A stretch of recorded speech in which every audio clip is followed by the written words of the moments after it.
Hello everyone, welcome to my channel. In this video, we are going to discuss chapter number 1 of your class 11 in biology. तो चलिए chapter number 1 हम आज start कर रहे हैं। यहाँ पर चैप्टर का नाम है आपका diversity in the living world. Before starting the chapter आपको यहाँ पर जो है इसका टाइटल का मीनिंग जो है, आपका टॉपिक जो है यहाँ पे उसका मतलब आपको पता होना चाहिए।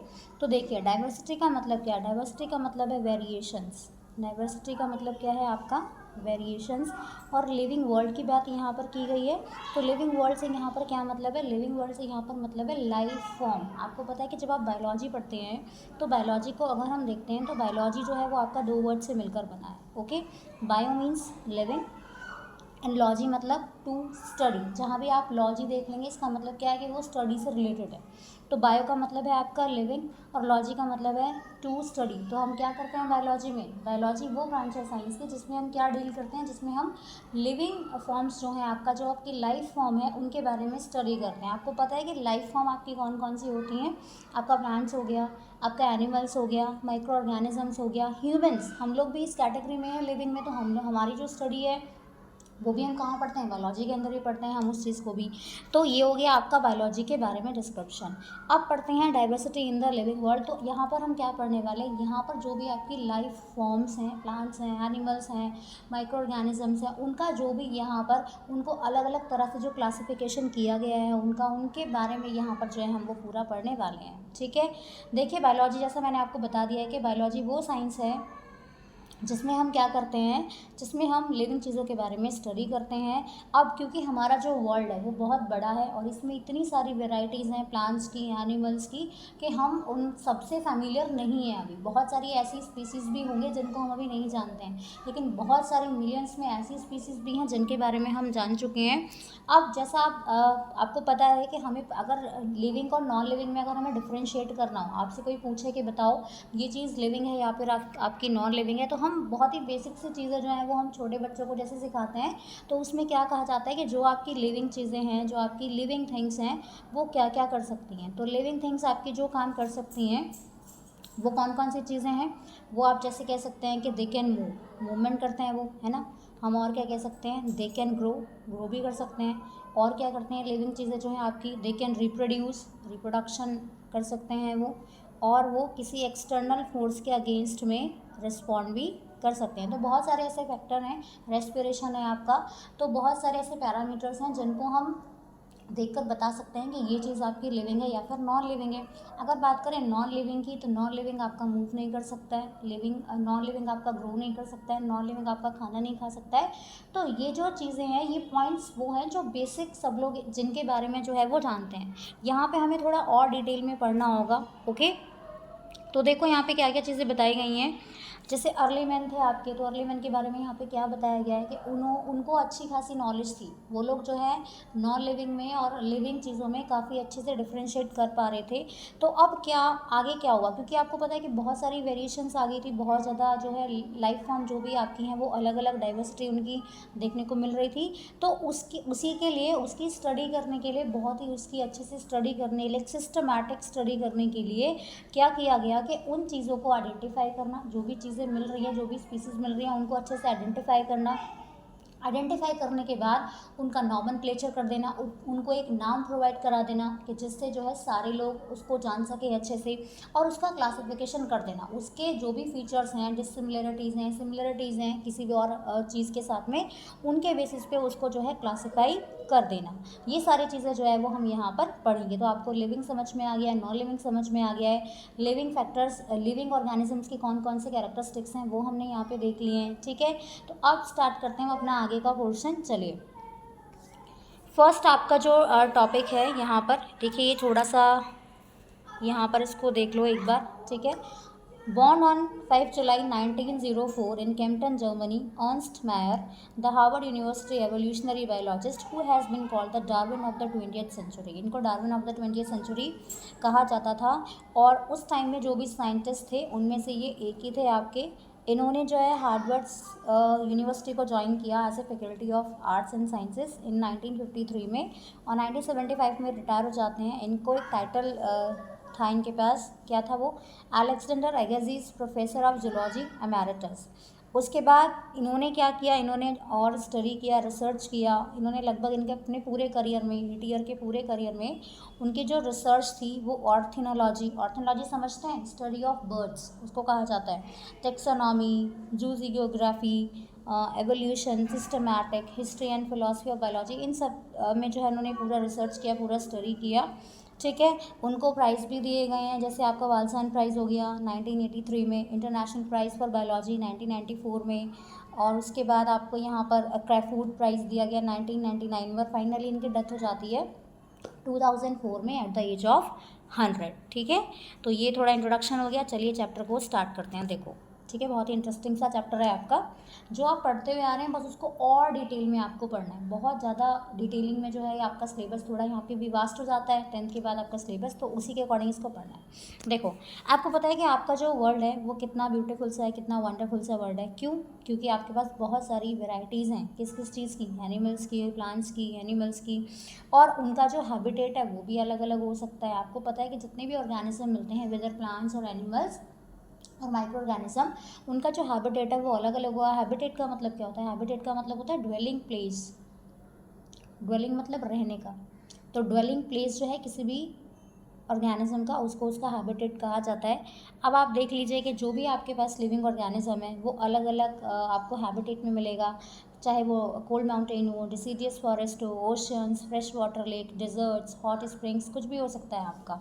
आप यहाँ पर आप देखेंगे कि आपके पास जो भी आप एनिमल्स देखते हैं, चाहे आप देखते हैं कि कोई बर्ड माइग्रेट कर रहा है, कोई आपने किसी घोड़े को अगर भागते हुए देखा है बहुत तेज़ तेज़, या आप कह सकते हैं कि आपने अगर जैसे आप डिस्कवरी चैनल वगैरह देखते हैं कभी, तो उसमें अगर आपने ओशन को कभी देखा है अंदर से, तो वो बहुत ही ब्यूटीफुल सा लगता है, बहुत ही सुंदर सा लगता है ना सारी चीज़ें। तो यहाँ पर जो चीज़ें हैं वो आपस में कैसे रहती होंगी मिलके। आपने इकोसिस्टम पढ़ा होगा सबने, तो इकोसिस्टम में क्या होता है? देखो इकोसिस्टम में जो भी आपके लिविंग फैक्टर हैं या जो भी आपके नॉन लिविंग फैक्टर हैं वो मिलके साथ में रहते हैं। वो दोनों के दोनों, आपके एबायोटिक फैक्टर्स और आपके जो बायोटिक फैक्टर्स हैं, वो साथ में मिलके रहते हैं, इंटरेक्ट करते हैं एक दूसरे से, और अपने आप को एग्जिस्ट करते हैं इस इन्वायरमेंट में, इस वर्ल्ड में। ओके, नेक्स्ट है आपका the ecological conflict and cooperation among member of a population and among populations of a community और even the molecular traffic inside a cell make us deeply reflect on what indeed is life. This question has two implicit questions within it. The first is a technical one and seeks answer to what living is as opposed to the non-living, and the second is a philosophical one and seeks answer to what purpose of life is. As scientists we shall not attempt answering the second question, we will try to reflect on what is living. तो यहाँ पर हम क्या पढ़ेंगे? यहाँ पर हम पढ़ेंगे कि लिविंग जो चीज़ें हैं, या अगर हमें किसी को डिफाइन करना है कि ये चीज़ लिविंग है या नहीं है, तो हम कौन कौन से फैक्टर को देखते हैं, हम किन चीज़ों को देखते हैं। दूसरा क्वेश्चन है कि लाइफ का पर्पस क्या है, तो वो हम यहाँ पे स्टडी नहीं कर रहे हैं, हम यहाँ पर बस लाइफ फॉर्म जो है आपकी उसको स्टडी करेंगे कि what is living. Diversity in the living world, अगर आप अपने आसपास बहुत सारी चीज़ों को देखते हैं तो आपको अलग अलग वेराइटीज़ मिलती हैं ऑर्गेनिजम्स की। ठीक है, प्लांट्स हैं, इंसेक्ट हैं, बर्ड्स हैं, आपके पेट्स हैं, एनिमल हैं, प्लांट्स हैं, कुछ भी हैं, तो आपको अलग अलग जो है वेराइटीज़ देखने को मिलती हैं। और बहुत सारे ऐसे भी ऑर्गेनिज्म हैं जिनको आप देख नहीं सकते हैं। मतलब किनकी बात हो रही है? Micro organism. माइक्रो मतलब बहुत ही छोटे छोटे ऐसे ऑर्गेनिजम्स हैं जिनको हम ऐसे नेकेड आई से नहीं देख सकते हैं। उनके लिए हमें क्या चाहिए? We need a special instrument, जिसको हम क्या बोलते हैं? माइक्रोस्कोप। तो माइक्रोस्कोप से की हेल्प से हम उनको देख पाते हैं। अब आप देख लो कि जैसे जैसे आप अपना एरिया ऐसे बड़ा करेंगे देखने का, मान लो आप अपने घर के यहाँ पे रहते हैं, जहाँ भी आपका घर है, जहाँ पे आपका नेबरहुड है, अगर उसके आसपास आप वैरायटीज़ देखें तो आपको हो सकता है थोड़ी बहुत वैरायटीज़ मिल रही हैं। अगर आप अपने गांव में कहीं चले जाएंगे तो आपको वहाँ पे ज़्यादा वैरायटीज़ मिलेंगी। और अगर आप किसी ऐसी जगह पे जाएंगे जहाँ से फॉरेस्ट एरिया है कुछ आपका, ठीक है, या हिली एरियाज़, जहाँ जैसे भी आपका, तो उसके अकॉर्डिंग जो है आपको वेरिएशंस जो है वो देखने को मिलते रहते हैं। और वो जो वेराइटीज़ हैं वो आपकी क्या होती रहती हैं? बढ़ती रहती हैं। मतलब कि जो वेराइटी ऑर्गेनिजम्स की वो अपने आसपास जैसे जैसे अपना एरिया बढ़ाते रहते हैं वैसे वैसे वो भी इंक्रीज़ होते रहती हैं। देखो यहाँ पे एग्जाम्पल भी दे दिया है। ठीक है, अगर हम किसी डेंस फॉरेस्ट में जाएंगे तो वहाँ पे आपको अलग अलग तरह के ऑर्गेनिजम्स ज़्यादा नंबर में मिल जाएंगी, अलग तरह का प्लांट मिलेगा, अलग तरह का एनिमल मिलेगा, अलग तरह का कोई भी ऑर्गेनिज्म आपको मिलेगा। तो ये सारी की सारी चीज़ें क्या हैं? These are called species. इनको कहा जाता है species. Okay, the number of species that are known and describe range between 1.7 to 1.8 million. This refers to biodiversity और the number and type of organism present on the earth. तो biodiversity अगर आपसे कोई पूछे तो बायोडाइवर्सिटी का मतलब मतलब क्या है, ये है आपका जो भी आपको वेरिएशंस मिलते हैं प्लांट्स में, या आप कह सकते हैं सिंपली प्लांट्स की बात ही नहीं है, यहाँ पे लाइफ फॉर्म की बात हो रही है। तो जो भी आपको ये वैरायटीज़ मिल रही हैं, जो भी एक नंबर मिल पा रहा है आपको इन अलग अलग ऑर्गेनिजम्स का जो हमारे अर्थ पे प्रेजेंट है, उसको कहा जाता है बायोडाइवर्सिटीज़। ठीक है, अब जैसे जैसे टेक्नोलॉजी बढ़ती जा रही है, या आप कह सकते हैं कि जैसे जैसे हम डे बाय डे आगे बढ़ते जा रहे हैं, तो बहुत सारी स्पीसीज़ ऐसी होंगी जो पहले नहीं पता थी, लेकिन अब उनके बारे में लोगों को पता लग गया है। बहुत सारी स्पीसीज़ ऐसी भी होंगे जिनको हम अभी नहीं जानते हैं, तो मे भी हो सकता है कि आने वाले टाइम में, फ्यूचर में हम उनके बारे में जान पाएंगे। तो मतलब क्या है कि जैसे जैसे हम डे बाय डे आगे बढ़ते जा रहे हैं, वैसे वैसे नई नई स्पीसीज़ जो है वो आपको मिलती जा रही है, उनके बारे में जो लोग हैं उनको पता चलता जा रहा है। आगे देखो, as stated earlier, there are millions of plants and animals in the world. We know the plants and animals in our own area by their local names. These local names would vary from place to place, even within a country. Probably you would recognize the confusion that would be created if we did not find ways and means to talk to each other to refer to organism we are talking about. अब यहाँ पर देखो क्या बताया गया, आपको पता है, जैसा हम पहले जान चुके हैं कि बहुत सारे नंबर में हमें मिलियंस में जो है हमें प्लांट्स और एनिमल्स मिलते हैं पूरे वर्ल्ड में, हम इनको देख सकते हैं, जैसे बताया गया चैप्टर में भी। और उसके अलावा हमारे यहाँ पे जो प्लांट मिलता है या हमारे यहाँ पे जो एनिमल मिलता है, हम उसको अपने अपने यहाँ पे जिस नाम से बुलाया जाता है, हम उसी नाम से उसको जानते हैं। अब ये जो नाम है, ये सबका लोकल नाम है आपका, समझ रहे हैं ना। जैसे आप मान लीजिए, आप अगर कहीं पे जाएंगे तो वहाँ पे मान लो कि कोई भी चीज़ है, उसका नाम कुछ और है, लेकिन अगर आप कहीं और पे चले जाएंगे तो उसका नाम वहाँ पर वेरी कर जाएगा। तो ये जो नाम है, ये अलग अलग जगह पे वेरी हो सकता है। ठीक है, अब हम लोग क्या करेंगे, मान लो अगर हम दो जने कोई भी हैं, दो पर्सन है, person A and person B, वो आपस में किसी चीज़ के बारे में बात कर रहे हैं। ओके, मान लो कि मैं हूँ, मेरे साथ में कोई और है, तो मैं जिस चीज़ के बारे में बात कर रही हूँ, मान लो मैं उसको ए बोल रही हूँ, ठीक है, और जो सामने वाला पर्सन है वो उसी सेम चीज़ को बी बोल रहा है, लेकिन हम दोनों एक दूसरे की बात को समझ नहीं पा रहे हैं। हम नहीं समझ पा रहे हैं कि हम किस चीज़ के बारे में बात कर रहे हैं, कि हम जो ए है वो बी है और जो बी है वो ए है, मतलब कि A is equal to B. But यहाँ पे उनका सिंबल, या आप कह सकते हैं कि रिप्रेजेंटेशन क्या हो गया, उनका अलग हो गया, ए और बी, तो हम उसको समझ ही नहीं पा रहे हैं, लेकिन एक्चुअल में वो सेम चीज़ के बारे में ही बात कर रहे हैं, दोनों के दोनों। Hence, there is a need to standardize the naming of living organisms such that a particular organism is known by the same name all over the world. तो इसके लिए, इस कन्फ्यूजन को दूर करने के लिए क्या किया गया कि जितने भी लिविंग ऑर्गेनिज्म थे उनको एक नाम की ज़रूरत पड़ी, है ना, दे नीड अ नेम, उनको नाम की ज़रूरत है ना यहाँ पर, और वो ऐसा नाम होना चाहिए जिसको सब लोग सेम ही नाम से जाने। अगर ऑल ओवर द वर्ल्ड भी बात कोई कर रहा है किसी चीज़ के बारे में, तो अगर वो यहाँ पे उत्तर प्रदेश में उसको अगर ए कहते हैं, तो उसको हिमाचल में भी ए ही बोला जाएगा। ठीक है, तो ऐसे नाम की नीड पड़ गई। अब ये जो पूरा प्रोसेस था इसका, ये जो पूरा नेमिंग का जो प्रोसेस था कि सभी जगह पे किसी चीज़ को, किसी लिविंग ऑर्गेनिज्म को, किसी लिविंग प्लांट को, जो भी आपका, उसको सेम नाम से जाना जाएगा, तो इसी प्रोसेस को कहा जाता था nomenclature. Okay, obviously nomenclature or naming is only possible when the organism is described correctly and we know to what organism the name is attached to it. This is identification. अब अगर हमें किसी का नाम रखना है, ठीक है ना, अगर हमें किसी का नाम रखना है, तो नाम रखने के लिए हमें क्या करना पड़ेगा, नाम रखने के लिए हमें पता होना चाहिए उस चीज़ के बारे में। ठीक है, कि ये जो ऑर्गेनिज्म है ये किस चीज़ से जुड़ा हुआ है, इसका नाम हम कैसे रख पाएंगे, तो उसके लिए हमें कुछ बेसिक डिटेल जो है वो हमें पता होनी चाहिए। ठीक है, तो यहाँ पर ये जो प्रोसेस है किस चीज़ के बारे में, किसी भी ऑर्गेनिज्म को डिटरमाइन करने के लिए, किसी भी ऑर्गेनिज्म को रिकॉग्नाइज करने के लिए कि वो किस चीज़ को बिलोंग कर रहा है, किस कैटेगरी को बिलोंग कर रहा है, तो इसको कहा जाता है आपका आइडेंटिफिकेशन। तो नॉमेनक्लेचर कब हो पाएगा, जब हम आइडेंटिफिकेशन कर पाएंगे, है ना। In order to facilitate the study, number of scientist have established procedures to assign a scientific name to each known organism. तो इस चीज़ को थोड़ा स्मूथली रन कराने के लिए, या आप कह सकते हैं नॉर्मल के कन्फ्यूजन बिल्कुल दूर करने के लिए, बहुत सारे साइंटिस्ट ने जो है अलग अलग मेथड यूज़ किया गया था कि इन ऑर्गेनिजम्स को हम एक नाम प्रोवाइड करा दें, हम इनको एक साइंटिफिक नाम दे दें जिसके बारे में सब लोग जानते हों, सब लोग जो है उसी नाम से उसको जानेंगे फिर हर जगह पे।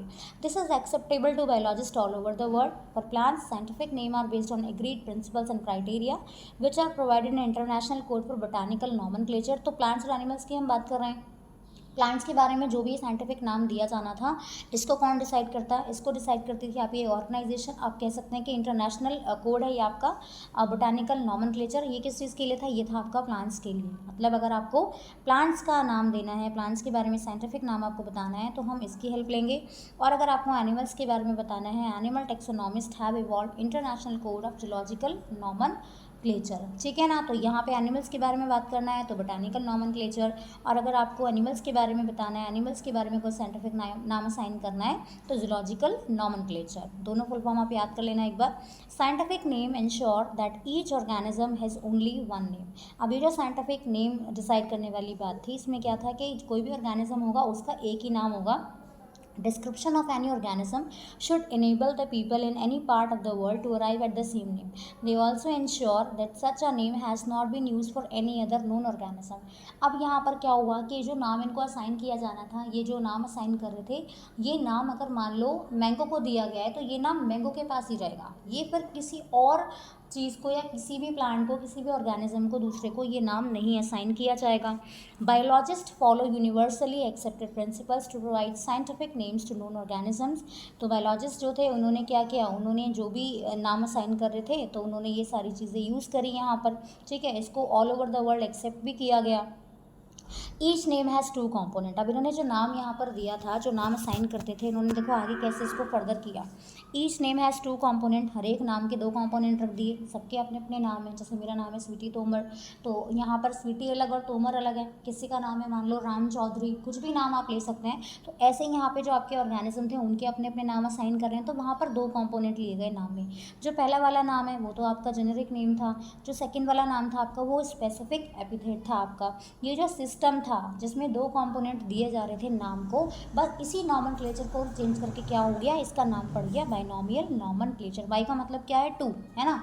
तो यहाँ पर ये जो दो कंपोनेंट्स यूज़ किए जा रहे थे नाम नेमिंग के प्रोसेस में, इसी का नाम था आपका, इसी प्रोसेस का नाम था आपका binomial nomenclature. This naming system given by Carolus Linnaeus is being practised by biologist all over the world. किसने बताया था ये नेमिंग सिस्टम? ये बताया था कैरोलस लिनेनियस ने। इनको फादर ऑफ टेक्सोनॉमी भी कहा जाता था। इन्होंने दो किंगडम क्लासिफिकेशन जो है आपका दिया था, ठीक है।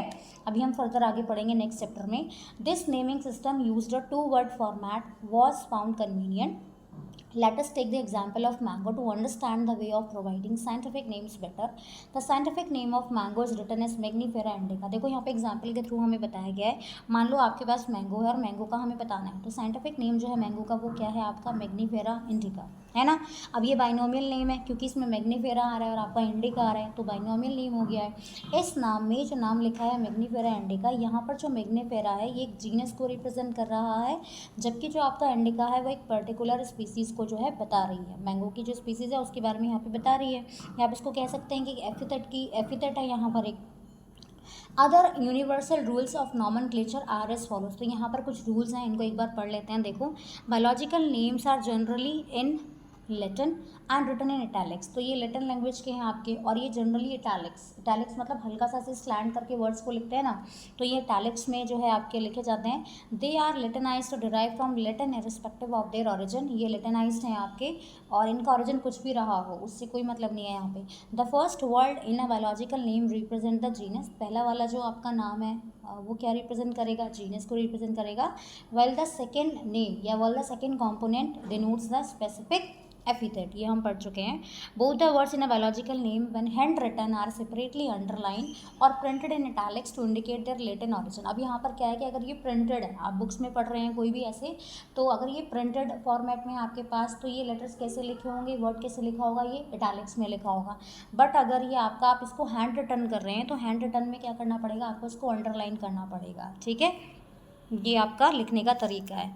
नेक्स्ट है आपका last point, the first word denoting the genus start with a capital letter. एक और बात क्या है, जैसे आपको लिखना है मैग्नीफेरा इंडिका, तो मैग्नीफेरा का जो एम है फर्स्ट लेटर, ये क्या होना चाहिए आपका? ये कैपिटल होना चाहिए मैग्नीफेरा का। तो देखो एम जो है यहाँ पे कैपिटल लिखा है, लेकिन जो इसका सेकेंड कॉम्पोनेंट है इंडिका, इसमें जो आपका आई है उसको कैपिटल नहीं लिखना है, उसको आपको स्मॉल लेटर में ही लिखना है, ठीक है। आगे चलते हैं। देखो, name of the author appears after the specific epithet that is at the end of the biological name and is written in an abbreviated form. Example Mangifera indica Linnaeus का है ये आपका शॉर्ट है ना। It indicates that this species was first describe by Linnaeus. तो अगर ऐसे नाम के आगे ऐसे कोई लिख जाए, तो ऐसे 2-3 वर्ड कुछ आ जाए आपके, तो ये किस चीज़ को बताएगा कि किसने इसके बारे में बताया, किसने इसको डिस्क्राइब किया। तो ये लिन जो यहाँ पे लिखा है वो लिनेनियस के यहाँ पर लिखा गया है। नेक्स्ट है आपका, since it is nearly impossible to study all the living organism, it is necessary to devise some means to make this possible. This process is classification. अब देखो क्या हुआ, जैसे मान लो आप एग्जाम्पल लो, अपने स्कूल का एग्जाम्पल लो, ठीक है। अगर आप स्कूल में पढ़ते हैं और वहाँ पे अभी तो आप अपनी अपनी क्लास में पढ़ते हैं, तो 9th में, 10th में, 11th में, 12th में, प्ले में ऐसे पढ़ते हैं। मान लो अगर 6th को, 10th को, 12th को एक साथ बिठा दिया जाए और उनको एक सिलेबस पढ़ाने के लिए बोल दिया जाए, तो क्या ये पॉसिबल है? नहीं ना, क्योंकि उनका एज फैक्टर अलग अलग है सबका, ठीक है ना। तो उनके लिए पॉसिबल नहीं है सेम सिलेबस को पढ़ पाना, और टीचर के लिए भी पॉसिबल नहीं है एक ही क्लास में सबको ऐसे पढ़ा देना। तो हम लोग क्या करते हैं स्कूल में, हमने क्या किया, हमने उनको इनके एज के बेसिस पे हमने क्या कर दिया, उनको क्लासीफाई कर दिया। तो हमने क्या किया, उनको क्लासेस में डिवाइड कर दिया, ताकि फिर सेम एज के जो ग्रुप के बच्चे हैं वो आपका सेम सिलेबस जो है वो आसानी से पढ़ पाएंगे, और टीचर जो है वो भी उसको आसानी से पढ़ा पाएंगे, ठीक है। तो क्लासिफिकेशन जो है वो क्यों किया जाने लगा, तो क्लासिफिकेशन इसलिए किया जाने लगा क्योंकि हम सारे ऑर्गेनिज्म की स्टडी ऐसे नहीं कर सकते हैं एक साथ में, तो हमें कोई ना कोई मेथड तो निकालना था, कोई ना कोई हमें रास्ता तो निकालना था। तो हमने क्या सोचा, हमने करा क्लासिफिकेशन। तो क्लासिफिकेशन क्या है आपका, क्लासिफिकेशन वो प्रोसेस है जिसमें हम किसी भी चीज़ को ऐसे अलग अलग कैटेगरीज में डिवाइड कर लेंगे, ठीक है, उनकी कैरेक्टर्स को देखते हुए, या जो भी उसमें हमें कैरेक्टर समझ में आ रहा है उसको देखते हुए हम उनको ऐसे अलग अलग क्लासीफाई कर देंगे, ठीक है। जैसे आप मान लो, we easily recognise group such as plants और एनिमल्स और डॉग, कैट और insect. The moment we use any of these term we associate certain characters with the organism in that group. जैसे मान लो आपको किसी ने बोला प्लांट, या आपको किसी ने बोला कैट फैमिली, तो कैट फैमिली का नाम सुनते ही हम समझ जाएंगे कि कौन कौन से एनिमल इसमें आ रहे हैं आपको किसी ने बोल दिया मैमल्स, तो मैमल्स का नाम सुन के आप समझ जाएंगे। तो ये हमने क्या किया, ये हमने कैटेगराइज तो किया, हमने क्लासिफिकेशन तो किया यहाँ पर ऑर्गेनिजम्स का, ताकि हम स्टडी को थोड़ा अच्छे से कर सके, ताकि हम चीज़ों के बारे में, जो भी ऑर्गेनिज्म है उसके बारे में स्टडी जो है वो हम अच्छे से कर पाएंगे। ओके, आगे देखो, obviously each one of us will see dog and not cat. Now if we were to think of Alsatians, we know that we are talking about. Similarly suppose we were to say mammals, you would, देखो यहाँ पे examples भी दे रखे, मैंने आपको भी बताया था। Of course think of animal with external ear and body hair. Likewise in plants, if we try to talk of wheat, the picture in each of our minds will be of wheat plants, not of rice or any other plant. Hence all these dog, cat, mammal, wheat, rice, plants, animals, etc. are convenient categories we use to study organism. The scientific name for these categories is taxa. देखो यहाँ पे क्या बताया, आपको किसी ने बोला रोज़ तो आपको रोज़ ही याद रहेगा, आपको किसी ने बोला मैंगो तो आपको मैंगो ही याद में आएगा। तो अब क्या किया गया, जैसे ही आप किसी भी ऑर्गेनिज्म का नाम लेंगे, प्लांट का नाम लेंगे, एनिमल का नाम लेंगे, तो आपके माइंड में उसी चीज़ की पिक्चर आ जाएगी, आप उसको जो है इजीली इमेजिन कर पाएंगे। तो यहाँ पर क्या किया गया, देखो टेक्सोनॉमी पढ़ेंगे अभी हम, है ना। तो टेक्सोनॉमी, यहाँ टेक्सा लिया है इसीलिए मैं आपको बता देती हूँ, यहाँ पर आप पढ़ेंगे टेक्सोनॉमी। तो टेक्सोनॉमी में हम करते क्या हैं, देखो टेक्सोनॉमी में हम क्या करते हैं, जो भी आपके ऑर्गेनिज्म हैं उनको हम अलग अलग ग्रुप में, है ना, अलग अलग ग्रुप में जो हम इनको करते हैं, तो ये जो पूरा एक अरेंजमेंट है ना, ये जो पूरा एक अरेंजमेंट है ऑर्गेनिजम्स को अलग अलग ऐसे ग्रुपिंग कर देना इनकी, यही हम कहाँ पे पढ़ते हैं, यही हम टेक्सोनॉमी में पढ़ते हैं। और टेक्सा क्या है आपका, टेक्सा आपका वो साइंटिफिक टर्म हो गई इन कैटेगरीज के लिए, जिन कैटेगरीज में हम इनको डिवाइड कर रहे हैं ना, these are known as taxa. Here you must recognize that taxa can indicate categories at very different levels. Plants also form a taxa, wheat is also a taxa, similarly animals, mammal, dogs are all taxa. मतलब ये अलग अलग categories ही तो हैं आपकी, but you know that dog is a mammal and mammals are animals, therefore animal, mammal and dogs represent taxa at different level. तो ये तीनों के तीनों आपको अलग अलग लेवल्स पे जो है आपको अलग अलग कैटेगरीज को यहाँ पर शो कर रहे हैं, अलग अलग टेक्सा को यहाँ पर शो कर रहे हैं। Based on characteristics all living organisms, one second, एक second, based on categories, based on characteristics all living organism can be classified into different taxa. तो हमने क्या किया, इन ऑर्गेनिजम्स को इनके अलग अलग जो भी कैरेक्टरिस्टिक्स थे उसके बेसिस पे हमने इनको क्लासिफाई कर दिया अलग अलग कैटेगरीज में। और ये जो क्लासिफिकेशन का पूरा प्रोसेस था, इसको क्या कहा जाता है, इसको कहा जाता है taxonomy. External and internal structure along with the study of structure of cell, development process and ecological information of organism are essential and form the basis of modern taxonomic studies. इनके इंटरनल स्ट्रक्चर हो, external structure हो, cell का structure हो आपका, कैसे वो develop कर रहा है, कैसे वो ग्रो करता है, ये सारी चीज़ें जो हैं वो हम आगे फर्दर जो है फिर आपका पढ़ेंगे. Hence characterization, identification, classification, nomenclature are the processes that are basic to taxonomy. तो टेक्सोनॉमी से पहले हम ये सारी चीज़ें पढ़ेंगे. कैरेक्टराइज करना, आइडेंटिफाई करना, क्लासिफिकेशन करना, नॉमेनक्लेचर करना, तो ये सारे किस चीज़ के पार्ट हैं आपके, ये आपके आप कह सकते हो कि टेक्सोनॉमी से पहले जो ये सारी चीज़ें हमें पता होनी चाहिए, तभी हम उनको अलग अलग कैटेगरीज में डिवाइड कर पाएंगे. Taxonomy is not something new. Human beings have always been interested in knowing more and more about the various kinds of organism, particularly with reference to their own use. In early days, human beings needed to find sources for their basic needs of food, clothing, and shelter. Hence, the earliest classifications were based on the uses of various organisms. अब ये जो आपका classification, अगर हम classification की बात करें तो ये सिंगल स्टेप का तो प्रोसेस नहीं है ना. इसके लिए हमें क्या चाहिए, इसके लिए हमें अलग अलग लेवल्स चाहिए, एक हायरार्की चाहिए हमें इस चीज़ के लिए, तो वही हम यहाँ पे पढ़ेंगे. तो टेक्सोनॉमी जो है वो आपका कोई नई टर्म तो है नहीं. ह्यूमन बींग्स जो हैं वो हमेशा कुछ ना कुछ चीज़ों के बारे में जानने की कोशिश करते रहते हैं और अलग अलग ऑर्गेनिजम्स के बारे में वो स्टडी भी करते रहते हैं, हमेशा से इंटरेस्टेड रहते हैं. कोई नई नई चीज़ उनको मिल जाए, अपने यूज़ के अकॉर्डिंग जो है उन चीज़ों के बारे में वो जान ही लेते हैं. अगर आप अर्ली डेज़ की बात करेंगे तो ह्यूमन बींग्स जो हैं उनको वो लोग क्या करते थे, अपनी बेसिक नीड जो भी है उनकी, चाहे वो फूड हो, क्लोथिंग हो, शेल्टर हो, इस चीज़ के लिए वो रिसोर्सेज जो है वो ढूंढने की उनको ज़रूरत रहती थी. तो ये जो क्लासिफिकेशन है वो जो ऑर्गेनिज्म थे, ठीक है, उन्हीं के यूसेस पे जो है ये सारी चीज़ें आपकी बेस थी. नेक्स्ट है आपका human beings were since long not only interested in knowing more about different kind of organism and their diversities but also the relationship among them. अब ह्यूमन बींग्स जो हैं वो ये नहीं है सिर्फ कि वो बस इंटरेस्टेड हैं अलग अलग ऑर्गेनिजम्स के बारे में जानने के बारे में इंटरेस्टेड नहीं है, सिर्फ ऐसा ही नहीं है वो, बल्कि आपस में वो कैसे इंटरकनेक्ट होकर रहते हैं, सभी चीज़ों के साथ में मिलकर कैसे रहते हैं, वो भी उस चीज़ को भी वो ध्यान में रखते हैं. और ये जो ब्रांच है स्टडी की, ये जो ब्रांच है आपकी, इसको कहा जाता है सिस्टमैटिक. सिस्टमैटिक मतलब एक सिस्टम में आप इसको समझ सकते हैं.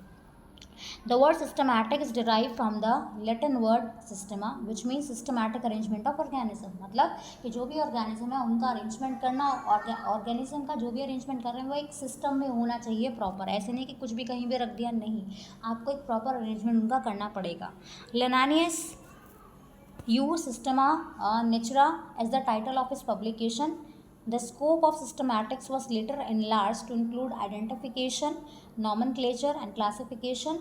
Systematics takes into account evolutionary relationship between organism. तो उनका पब्लिकेशन था सिस्टमा नेचुरा, उन्होंने इस चीज़ के बारे में इसमें और बताया गया है इस वाले आपके पोर्शन में. ठीक है, चलो आगे बढ़ते हैं. तो सिस्टमैटिक जो है आपका, अगर आप बात करेंगे सिस्टमैटिक्स की, तो इसमें जो है आपका क्या क्या चीज़ें आ सकती हैं. इसमें भी आपका आइडेंटिफिकेशन होना चाहिए, नॉमेनक्लेचर होना चाहिए, क्लासिफिकेशन होना चाहिए. अब पढ़ेंगे टेक्सोनॉमिक कैटेगरीज. क्लासिफिकेशन मैंने आपको बताया सिंगल प्रोसेस तो है नहीं, इसमें क्या होना चाहिए, अलग अलग लेवल्स होने चाहिए स्टेप की, जो एक रैंक या कैटेगरी जो है आपकी रिप्रेजेंट कर सके. तो ये जो कैटेगरी है, since the category is part of overall taxonomic arrangement, it is called the taxonomic category. इसको क्या कहा जाता है, टेक्सोनॉमिक कैटेगरी कहा जाता है. And all categories together constitute a taxonomic hierarchy. अब क्या हो जाएगा, मान लो ये अलग अलग ऐसे लेवल्स आ जाएंगे, तो ये जो है ये टेक्सोनॉमिकल कैटेगरी, ये कैटेगरी, बट अगर हम इन सब की बात करेंगे तो इनको क्या कहा जाएगा, इनको कहा जाएगा आपका hierarchy. Each category refer to as a unit of classification. हर एक जो कैटेगरी है इसको हम कह सकते हैं क्लासिफिकेशन की एक यूनिट है आपकी, एक रैंक को रिप्रेजेंट करेगी. और नॉर्मली इसको आप टेक्सन या आप टेक्सा जो है इसको कह सकते हैं, टेक्सन सिंगुलर और आपका taxa plural. Taxonomic categories and hierarchy can be illustrated by an example. Insect represent a group of organism sharing common features like 3 pair of jointed legs. अब आप देख लो यहाँ पे एग्जाम्पल के थ्रू बताया गया है. अगर हम इंसेक्ट्स की बात करें, इंसेक्ट जो है आपका कौन से ऑर्गेनिजम्स का ग्रुप है, जिनमें आपका ऐसे आपके जो ऑर्गेनिज्म है जिनमें 3 पेयर हैं, उनके पैर जो हैं वो क्या कितने हैं, 3 पेयर में 6 उनके लेग्स हैं. It means insect are recognizable concrete objects which can be classified and thus were given a rank or category. तो ये उनका एक आइडेंटिफाई करने के लिए एक फीचर यहाँ पे बता दिया गया है। कुछ ऐसे ऑर्गेनिज्म आप बता सकते हैं। Remember group represent category, category further denote rank, each rank और taxon in fact represent a unit of classification. These taxonomic group categories are distinct biological entities and not merely morphological aggregates. तो ये जो categories हैं अलग अलग, ये taxa हो गई हैं आपकी, रैंक बोल दो, टेक्सन बोल दो, कैटेगरी बोल दो। Taxonomical studies of all known species have led to the development of common categories such as kingdom, phylum, phylum बोल दो या division बोल दो, class, order, family, genus and आपका हो गया यहाँ पर species। ठीक है ना। तो इसके बारे में जो है आप थोड़ा सा देखो, यहाँ पे देख लेते हैं। ये है आपका टेक्सोनॉमिक हायरार्की। इसमें देखो पहले कौन सा आएगा, इसमें सबसे पहले आता है आपका किंगडम। सबसे ऊपर जो आएगा वो कौन सा आएगा, मैं यहाँ पे शॉर्ट में लिख देती हूँ। ये है आपका किंगडम, ऐसे करके इसको करना है। नेक्स्ट आपका आ जाएगा यहाँ पे फाइलम, फिर आपका हो जाएगा क्लास। ये फाइलम लिख दो यहाँ पे, या डिवीज़न है ना। फाइलम प्लांट्स के लिए आप कह सकते हो, फाइलम डिवीज़न जो है आपका। उसके बाद हम यहाँ पे क्या करेंगे, यहाँ पे क्लास हो गया आपका, फिर आप इसको ऑर्डर लिखेंगे यहाँ पर, फिर हम नीचे ऐसे फैमिली लिखेंगे, यहाँ पे जीनस आ जाएगा, लास्ट में आपका स्पीसीज आ जाएगा। अब याद करने का क्या है ना, इसको ऐसे याद कर लो, KPC of GS, KPC of GS. तो केपीसी ऑफ जीएस से आपको ये आसानी से याद हो जाएगा। ठीक है, कुछ और ट्रिक बनाना चाहो तो आप वैसे भी इसको बना सकते हैं। तो यहाँ पर क्या है, यहाँ पर हमने क्या किया, हमने जो लेवल्स हैं, जो टेक्सोनॉमी हायरार्की है, उसको हम यहाँ पे देखेंगे। पहले देखो सबसे टॉप पे कौन आ रहा है आपका, किंगडम, और सबसे नीचे कौन आ रहा है आपका, सबसे नीचे आ रही है आपकी स्पीसीज। इसको पढ़ लेते हैं चलो वन बाय वन करके। Taxonomic studies consider a group of individual organisms with fundamental similarities as a species. One should be able to distinguish one species from the other closely related species based on the distinct morphological differences. Let us consider Magnifera indica, Solanum tuberosum and Panthera लियो। अब यहाँ पे देखो, यहाँ पर क्या है, यहाँ पे अलग अलग नाम दिए आपको। मैग्नीफेरा इंडिका, अरे एक सेकेंड सॉरी, अगर हम बात करें आपका स्पीसीज़ की, तो स्पीसीज़ को अगर आप देखोगे तो ये सबसे लोवेस्ट है ना, क्योंकि सबसे नीचे है ये। तो सबसे लोवेस्ट जो है आपकी ये टेक्सोनॉमिक कैरेक्टरिस्टिक्स है। सबसे जो है ये जो कैटेगरी है वो बिल्कुल फर्स्ट नंबर पे है। अगर हम लोअर से स्टार्ट करते हैं, लो सेक्शन से स्टार्ट करते हैं, इसमें इंडिविजुअल्स होंगे आपके जिनको हम सिमिलैरिटीज़ के बेसिस पे इनको हम अलग कर सकते हैं। जैसे मान लो आपके पास कोई भी दो स्पीसीज़ हैं, तो उनको हम मॉर्फोलॉजिकली देख करके, उनके एक्सटर्नल फीचर्स को देख के हम उनको आइडेंटिफाई आसानी से कर लेंगे कि ये वाली चीज़ इसके बारे में बात कर रही है और ये इसके बारे में बात कर रही है। अगर बात करें यहाँ पर हम आपका जीनस की, तो जीनस क्या है आपका, genus comprises a group of related species which has more character in common in comparison to species. Genus जो है आपका स्पीसीज़ का ग्रुप ही है जो आपका कुछ सेंस में आपका सिमिलर रहेगा। ठीक है, लेकिन अगर हम उसको और स्टडी करेंगे पूरा डिटेल में, तो वो हमें उसमें समझ में आएगा कि वो चीज़ क्या डिफरेंट है। देखो यहाँ पे एग्जांपल के थ्रू समझ लो, पोटैटो एंड ब्रिंजल दो अलग अलग स्पीसीज़ हैं, है ना, लेकिन दोनों का जो जीनस है वो क्या है आपका, सोलानम है। अगर हम बात करें आपका लायन और लेपर्ड की, ठीक है, या टाइगर की हम बात करें, तो कॉमन फीचर है उनके। और ये सारी स्पीसीज जो है वो किस चीज़ की हैं आपके, जीनस क्या है इनका, पेंथेरा है। तो जीनस जो है वो आपका, एक जीनस दूसरे जीनस से आपका डिफ़र हो सकता है। कैट की अगर हम बात करें, ठीक है, तो कैट का जो जीनस है वो क्या है आपका, फैलिस है। तो इन फीचर्स को देखकर हम इनको आइडेंटिफाई कर सकते हैं। फैमिली की बात करेंगे तो फैमिली क्या है आपका, जीनस का एक ग्रुप है आपका। मतलब क्या हो रहा है इसमें, जैसे सेल से टिश्यू बनता है, टिश्यू से ऑर्गन बनता है, हम पढ़ते हैं ना बायोलॉजी में, वैसे ही यहाँ पे स्पीसीज़ क्या बना रही हैं, जीनस बना रही है। जीनस क्या बना रही है आपकी, फैमिलीज बना रही हैं। The next category, family, has a group of related genera with still less number of similarities as compared to genus and species. इसमें जो आप अगर देखेंगे similarities तो आपको कम मिलेंगी as compared to genus and species. Families are characterized on the basis of both vegetative and reproductive feature of plant species. इनको हम ध्यान में रखते हैं, इनकी vegetative और reproductive features को ध्यान में रखते हैं। एग्जाम्पल के तौर पे देख लो, तीन अलग अलग यहाँ पे जेनरा हैं आपका, solanum, petunia and datura are placed in the family Solanaceae. Among animals, for example, genus Panthera comprises lion, tiger, leopard is put along with genus Felis, cat in the family Felidae. Similarly, if you observe the feature of a cat and dog, you will find some similarities and some differences as well. They are separated into two different families. तो ये जो है आपकी दो अलग अलग families हैं, दोनों में आपको सिमिलरिटीज़ मिलेंगी, कम सिमिलरिटीज़ मिलेंगी, ठीक है, बट दोनों जो है वो अलग अलग फैमिलीज़ को यहाँ पर बिलोंग करती हैं। एक का फेलिडे है आपका और आपका कैनिडे हो गया। ऑर्डर की बात करें तो स्पीसीज से जीनस, जीनस से फैमिलीज, और फैमिलीज से फिर क्या है आपका ऑर्डर आ गया है। Generally order and other higher taxonomic categories are identified based on the aggregates of characters. Order being a higher category is the assemblage of families which exhibit a few similar characters. The similar characters are less in number as compared to different genre included in a family. Plant families like Convolvulaceae, Solanaceae included in the order Polymoniales mainly based on the floral character. The animal order Carnivora include families like Felidae and Canidae. ठीक है, तो order कैसे बना? Order बना आपका families के collection से आपका, और थोड़ा ये हायर लेवल पे है आपका, हायर कैटेगरी है, हायर टेक्सा है आपका. यहाँ पर एग्जांपल्स दिए हैं आपको, प्लांट की जो अलग अलग फैमिलीज़ हैं वो दिए हैं आपको. यहाँ पर जो एनिमल ऑर्डर है वो यहाँ पर आपको दे दिया गया है. तो ऑर्डर किससे बन रहा है आपका? फैमिली से बन रहा है. क्लास की बात करें तो क्लास कैसे बनेगी आपकी? क्लास बनेगी आपकी फैमिली से. इसमें जैसे एग्जाम्पल दिया है प्राइमेटा. प्राइमेटा में कौन कौन है आपके? मॉन्की, गोरिल्ला, गिबॉन, ये सारे के सारे हैं आपके. मेमिलिया क्लास के हैं आपके. उसके अलावा अगर हम कार्निवोरा की बात करें, जो फ्लैश ईटिंग आपके एनिमल हैं, tiger, cat, dog. Class mammalia के और कुछ ऑर्डर भी हैं आपके यहाँ पर. ठीक है, ठीक है.